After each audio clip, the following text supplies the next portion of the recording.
pagi, ribuan ibu bapa menghantar anak ke sekolah. Mereka senyum, mereka lambaikan tangan, tetapi di dalam hati seorang ibu, ada satu ketakutan yang tidak pernah hilang. Bukan takut anak tak pandai belajar, tetapi takut anak tak tahu jaga diri. Seorang ibu memandang anaknya berjalan masuk ke sekolah. Anak kecil, beg besar di belakang, langkah perlahan. Dan dalam hati, ibu itu bertanya, "Anakku tahu ke macam mana nak beli makanan? Kalau duit dia jatuh, siapa nak tolong? Kalau dia lapar tapi tak berani bercakap, apa yang akan jadi?" Bagi sesetengah orang, itu perkara kecil. Tetapi bagi seorang ibu, itu adalah ketakutan yang menghantui setiap hari. Apatah lagi, bila anak itu adalah anak istimewa, anak yang mudah keliru, anak yang tidak pandai bercakap, anak yang tidak tahu bezakan siapa yang baik dan siapa yang jahat. Bagaimana mereka mahu bertahan dalam dunia sekolah yang bising, penuh manusia, dan tidak pernah berhenti bergerak? Seorang ibu tidak takut anaknya lambat membaca. Dia tidak takut anaknya gagal dalam peperiksaan. Yang dia takut adalah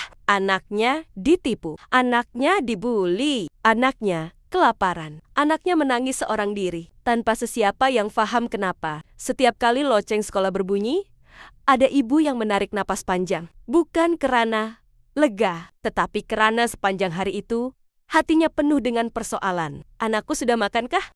Dia ketandas dengan selamatkah? Ada orang jaga dia kah? Kita melihat sekolah sebagai tempat belajar, tetapi bagi seorang ibu, sekolah adalah tempat anaknya berhadapan dengan dunia yang belum tentu, berbelas kasihan. Dan bagi anak istimewa, dunia itu jauh lebih keras. Mereka bukan tidak mahu berdikari, mereka cuma tidak tahu bagaimana. Mereka bukan lemah, mereka cuma perlukan lebih banyak perlindungan. Persoalannya, adakah kita sudah cukup menjaga anak-anak ini? Atau kita hanya berharap mereka bertahan dalam dunia yang tidak kuba memahami mereka? Karena bagi seorang ibu, tiada yang lebih menyakitkan daripada melepaskan anaknya ke dunia. Sedangkan anak itu masih belum tahu bagaimana menjaga dirinya sendiri. Hari pertama anak melangkah ke sekolah tabika bukan sekadar permulaan pelajaran. Ia sebenarnya adalah permulaan perpisahan kecil antara ibu bapa dan anak. Hari di mana kita buat pertama kali belajar melepaskan tangan kecil yang selama ini kita genggam setiap hari. Dahulu anak ini berada 9 bulan di dalam kandungan. Kita dengar degup jantungnya sebelum kita melihat wajahnya. Kita rasa gerakannya sebelum dunia menyentuh kulitnya. Kita bertarung dengan sakit dan takut semata-mata untuk melahirkan satu nyawa kecil yang hari ini kita lepaskan di depan pintu sekolah. Setiap hari selepas balik kerja, dialah penyemangat hidup. Walau penat, walau letih, senyuman anak ini cukup untuk membuat semua beban terasa ringan. Pelukannya adalah ubat paling mujarab. Suaranya adalah ketenangan. Tetapi hari ini, kita berdiri di luar pagar sekolah. Kita lepaskan tangannya. Dan walaupun kita senyum, hati kita menangis. Kita terfikir,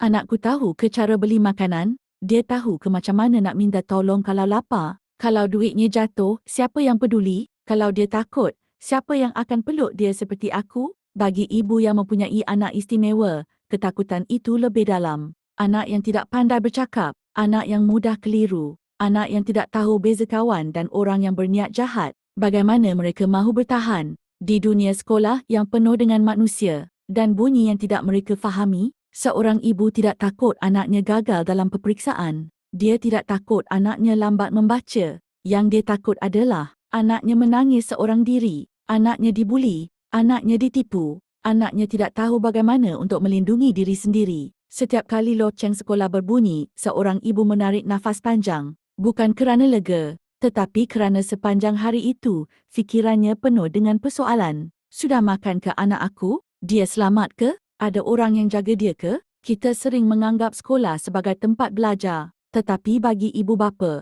sekolah adalah tempat di mana anak kita mula berhadapan dengan dunia yang sebenar. Dan dunia itu tidak selalu baik. Dari tabika ke darjah 1, dari darjah ke sekolah menengah, dari kanak-kanak ke remaja. Dan suatu hari nanti, mereka akan melangkah pergi tanpa perlu berpaling. Yang tinggal hanyalah ibu atau ayah di belakang. Dengan mata yang berkaca, kita tidak menangis kerana anak pergi belajar. Kita menangis kerana masa sedang mengambil anak kita sedikit demi sedikit. Anak kita tidak semakin jauh kerana jarak, tetapi kerana mereka sedang membesar. Dan itulah kebenaran paling menyedihkan bagi seorang ibu dan ayah. Melihat anak yang kita lahirkan, besarkan dan sayangi, perlahan-lahan melangkah keluar dari dunia kita, menuju dunia mereka sendiri.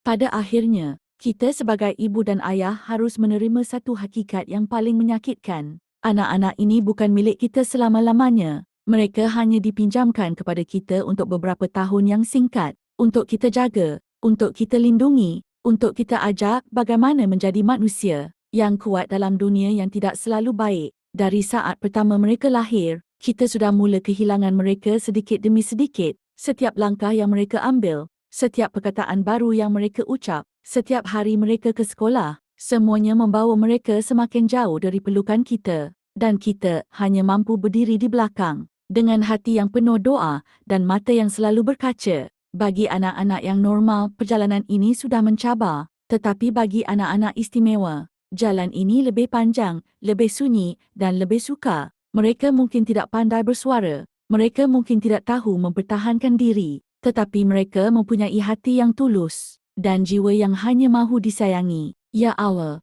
jagalah anak-anak ini ketika kami tidak mampu berada di sisi mereka. Peliharalah mereka ketika kami tidak dapat memeluk mereka. Lindungilah mereka ketika dunia menjadi terlalu keras. Kurniakanlah mereka guru yang sabar, kawan yang ikhlas, dan hati yang kuat walaupun mereka lemah di mata manusia. Jangan biarkan mereka merasa kesorangan. Jangan biarkan mereka terpinggir. Dan jangan biarkan air mata mereka jatuh tanpa ada yang menyeka. Kami sebagai ibu dan ayah mungkin tidak sempurna. Kami sering takut. Kami sering risau. Tetapi satu perkara yang tidak pernah berubah. Kami mencintai mereka sepenuh jiwa. Semoga setiap anak di dunia ini, sama ada yang sempurna atau istimewa, diberi masa depan yang penuh cahaya. Semoga mereka membesar dengan rasa dihargai, dengan rasa selamat, dan dengan keyakinan bahawa mereka cukup baik, walaupun dunia kadang-kadang membuat mereka rasa sebaliknya. Dan suatu hari nanti, apabila mereka sudah besar dan melangkah jauh, biarlah mereka tahu, di belakang mereka sentiasa ada seorang ibu dan seorang ayah yang tidak pernah berhenti mendoakan kejayaan dan kebahagiaan mereka. Amin.